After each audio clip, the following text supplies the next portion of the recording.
देखिए, गीता को गीता क्यों कहा जाता है, इसके लिए लोग मुझे फ़ोन करके पूछते हैं।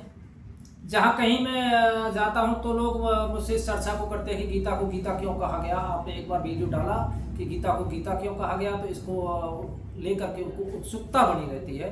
कुछ लोग मुझे कमेंट में भी पूछते हैं कि गीता को गीता क्यों कहा जाता है। देखिए, गीता को गीता कहने के पीछे बहुत बड़ा कारण है। गीता ये कोई सामान्य पुस्तक नहीं है, ये विचार है, महाविचार है, ये साक्षात परम ब्रह्म है।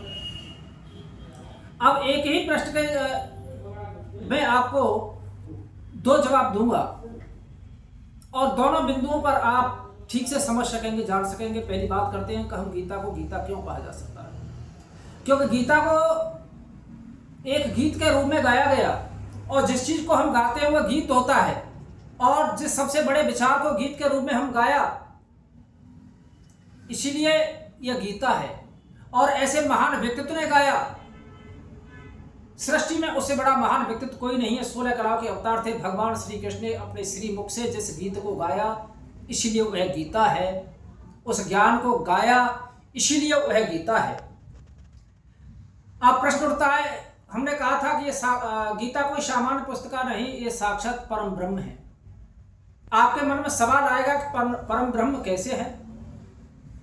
बंधुओं, ज्ञान की पराकाष्ठा ही परम पिता परमेश्वर है। ज्ञान की पराकाष्ठा ही प्रभु है।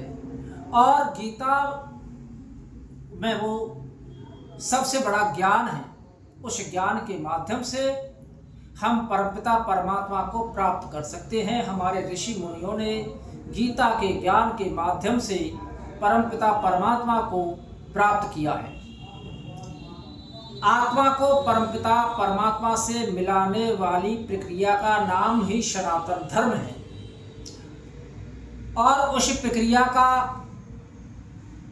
प्रारूप सारा गीता के अंदर है। इसीलिए गीता सर्वश्रेष्ठ ज्ञान है और ज्ञान की पराकाष्ठा प्रभु है।